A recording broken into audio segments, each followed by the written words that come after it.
I'm just gonna be back here just so you don't have like reflexes. Yes, I know to look somewhere else. I'm gonna have to remember that. It's all good. There's definitely like, I feel like something inside for me that is like, I need to kind of soul search and find that balance inside. Is being outdoors like that way for me to kind of soul search? I don't know, like it's definitely a piece, I think. It's definitely a piece. Like when you're trying to figure your shit out and you have kids and you have your day-to-day life, just balancing everything and like those expectations that people have. I think this is that one area where I just get to release and be myself in that moment. I think that when it comes to like being in nature, there's these misconceptions that are deep rooted. And also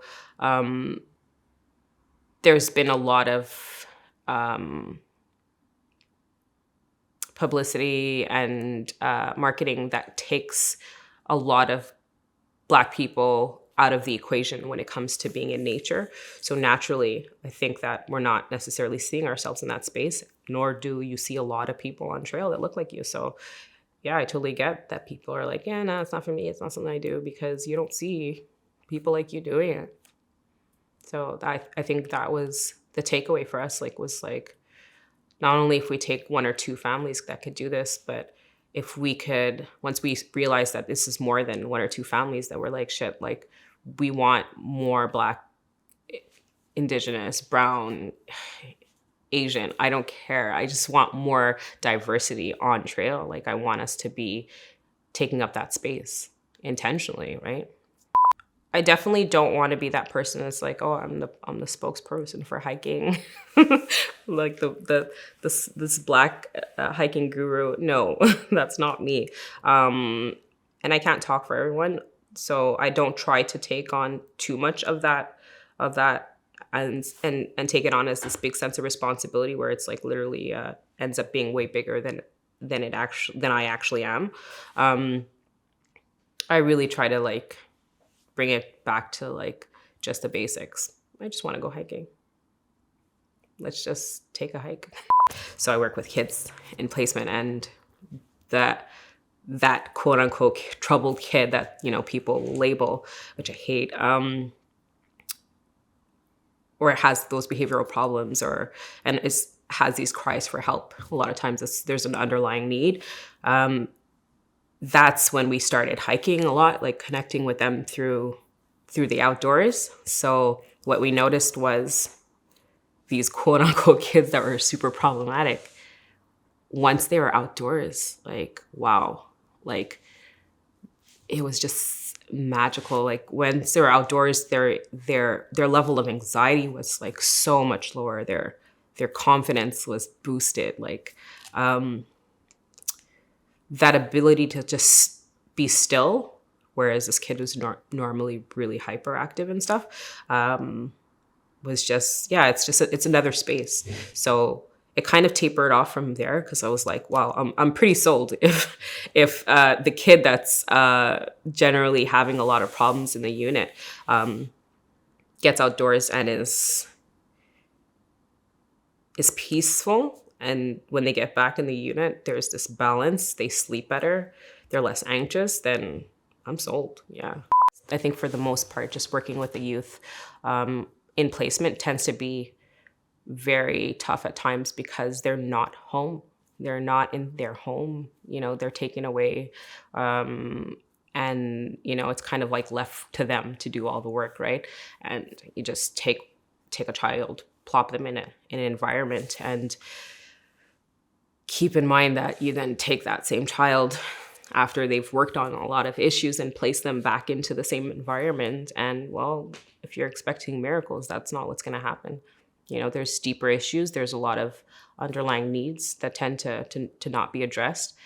And the work is not up to just the kid. And that's what happens for the most part, where as much as we want to do that family work, but we definitely are looking for that, like, oh, fix the problem. The problem is the kid, right? And then it's never the kid. Listening is hard. I had to kind of relearn how to listen, because we just assume that we listen. And so when you're listening to someone, it's like, what do you hear? What do you hear them actually saying underneath all that? Because a kid could be like, fuck you.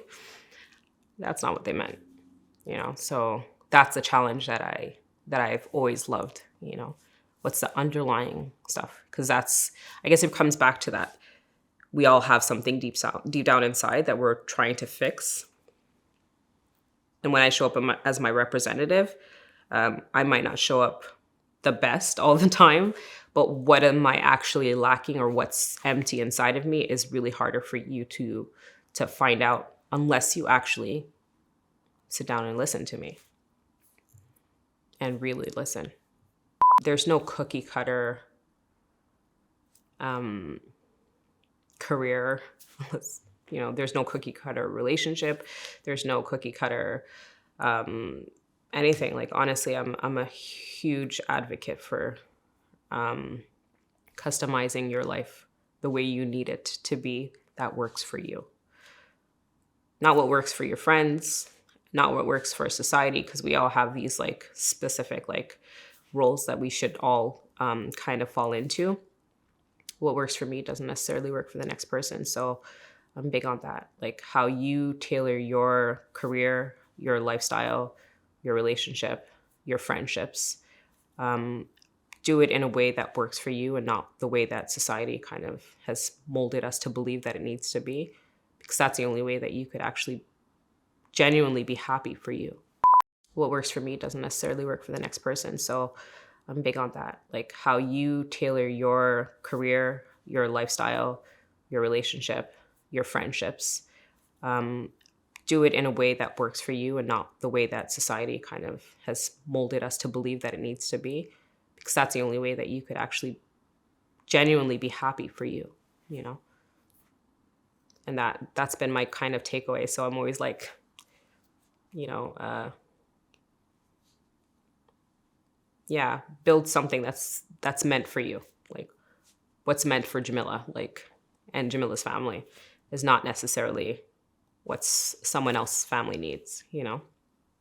I think that's really important.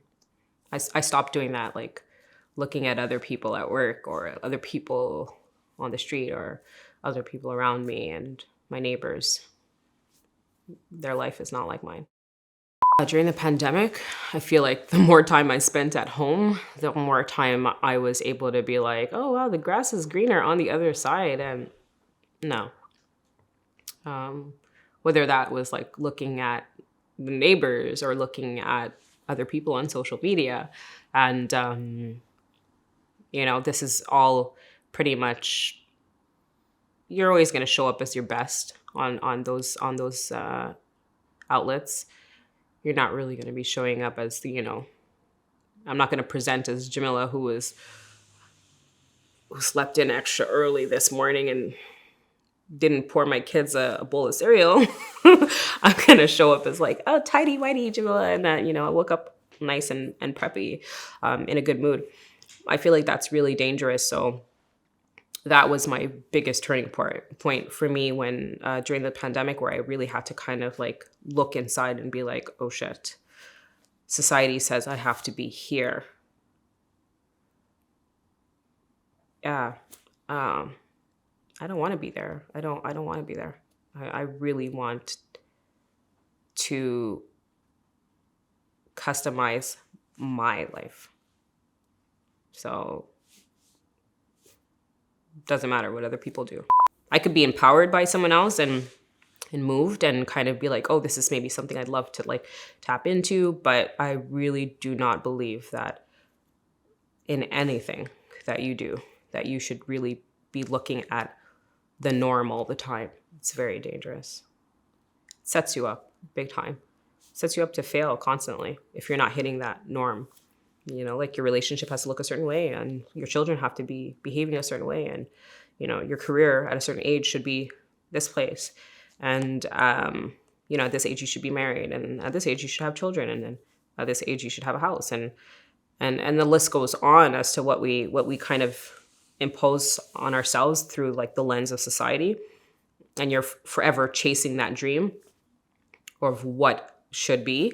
And at the end of the day, do you ever actually get everything? And are you actually happy when you do? Through domestic violence, which is child abuse, those are some of those really big, I feel like, during the pandemic for a lot of people in those situations, it's been very tough because they rely heavily on the outside world to be able to navigate their daily stressors, and we took that away. And so for me, I'm able to say, it enlightened me in a way because I have a network, and I'm totally cognizant of that. Like, I have a network, I have a village, I have a tribe. Some people are not as lucky, or some people don't have the tools or the resources, and I'm totally aware of that. So sometimes it's a lot easier to be like, build your tribe. When you're in a certain situation, there's no tribe building for you. It's just bleak survival at this point. You're surviving. I've learned to be like, I can't do this right now because I'm so upset, and I'll come back to this after. And actually doing some deep breaths in front of them so that they could actually see me. And I could model what it looks like for me to be able to calm myself down, because I've noticed that we often expect our kids to calm the fuck down and we're not able to as parents. We're like going crazy. And I say this slightly only because sometimes it's just taking that step back before you blow up and doing a few deep breaths and regulating yourself before entering a situation with them. And that's so important. Shit, I gotta check myself. I gotta check myself before I say something really bad. But also give yourself permission to make mistakes, I'm always evolving, and I'm always growing, and I'm forever going to be making mistakes. What's cool is I give my kids that space to be able to communicate that with me, especially when I do something that's hurtful towards them, to create that safe space so that they could tell me, for them to tell me, like, no, I really didn't like that, or you really hurt me. And at that moment, it's really up to me to be like, to apologize, and to show up and to apologize and be like, yeah, that is definitely not the intention, and I'm really sorry. That's so different than how I was raised.